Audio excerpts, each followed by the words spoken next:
Hello guys, അപ്പോൾ ഞാൻ വന്നിരിക്കുന്നത് നമ്മുടെ ദിലീപ് അഭിനയിച്ച ബബ്ബ മൂവിയുടെ റിവ്യൂ പറയുവാനാണ്. അപ്പോൾ മൂവിയെക്കുറിച്ച് പറയുകയാണെന്നുണ്ടെങ്കിൽ മൂവി ഒരു എൻ്റർടൈനിങ് തരുന്നുണ്ട്. അതോടൊപ്പം തന്നെ ദിലീപിൻ്റെയും മോഹൻലാലിൻ്റെയും കോമ്പോ അടിപൊളിയാണ്. പിന്നെ അതിലൊരു വെണ്ടയ്ക്ക് അക്ഷരത്തിൽ എഴുതി കാണിക്കുന്നുണ്ട്. ആദ്യമേ എഴുതി കാണിക്കുന്നുണ്ട് നോ ലോജിക് ഒൺലി മാഡ്നസ് എന്ന് ആ സിനിമയിൽ വെണ്ടയ്ക്ക് അക്ഷരത്തിൽ പറയുന്നുണ്ട്. എന്നിട്ട് കുറേ പേര് പുറത്ത് വന്നിട്ട് പറയുന്നു സിനിമയിൽ കഥയില്ല, സ്റ്റോറി ഇല്ല, ലോജിക് ഇല്ല എന്നൊക്കെ പറയുന്നുണ്ട്. ഇതാണ് അവരും എഴുതി കാണിച്ചത്. ആ മൂവി തുടങ്ങുന്നതിന് മുമ്പ് അവരും എഴുതി കാണിച്ചത് ഇതാണ്, നോ ലോജിക് ഒൺലി മാഡ്നസ്. അതിൽ ഭ്രാന്ത് വരുത്താനായിട്ടുള്ള സംഭവങ്ങളേ ഉള്ളൂ. എനിക്കാണെങ്കിൽ പ്രത്യേകിച്ച് നന്നായിട്ട് ഇഷ്ടപ്പെട്ടു. എനിക്ക് നെഗറ്റീവ് പറയണമെന്നൊന്നുമില്ല. എൻ്റെ ചുറ്റുമുള്ളവരൊക്കെ നെഗറ്റീവും പറഞ്ഞുകൊണ്ടാണ് ഞാൻ അത് പറയുന്നത് കേട്ടിട്ടാണ് ഞാൻ ഈ മൂവിക്ക് പോയത്. പക്ഷേ എനിക്ക് പ്രത്യേകിച്ച് നെഗറ്റീവ് ഒന്നും തോന്നിയില്ല.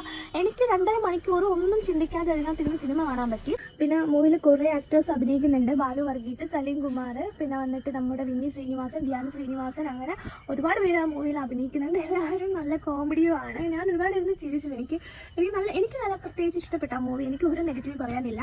ദിലീപിൻ്റെ സിനിമ സ്ക്രീനിൽ കാണണം, കുറേ നാളത്തെ ഒരു ആഗ്രഹമായിരുന്നു കാണണമെന്ന്. കാരണം പുള്ളിക്കാരൻ്റെ ഒരു കംബാക്ക് തന്നെയാണ് ഈ മൂവി. അപ്പം എനിക്ക് മൂവി ഇഷ്ടപ്പെട്ടു. ദിലീപ് എന്നൊരു മനുഷ്യനെ എനിക്ക് പേഴ്സണലി അറിയില്ല, പക്ഷേ ദിലീപ് എന്നൊരു നടനെ ഞാൻ ഒരുപാട് ഇഷ്ടപ്പെടുന്നുണ്ട്. എൻ്റെ കൊച്ചുനാൾ മുതൽ ഞാൻ കണ്ടുവന്നതാണ് ദിലീപിൻ്റെ മൂവീസ്. അതുകൊണ്ട് ഞാൻ ദിലീപിൻ്റെ മൂവീസ് ഇനിയും കാണാനായിട്ട്, നല്ല മൂവീസാണ് ഞാൻ നല്ല മൂവീസ് തന്നെ പറയും. ഞാൻ ആദ്യമേ പറയുവാണ്, സിനിമയിൽ ലോജിക് എന്നുള്ളൊരു സാധനം ഇല്ല. അതവർ എഴുതി കാണിക്കുന്നുണ്ട്. ഒരു 2.5 മണിക്കൂർ ഒരു വെടിയും പുകയുമാണ്. എന്തൊക്കെയോ കാണിക്കുന്നുണ്ട്. അത് കാണിക്കുന്നതിൽ നമുക്ക് നന്നായിട്ട് ഇഷ്ടപ്പെടുന്നുണ്ട്. അതാണ് ഏറ്റവും വലിയ കാര്യം.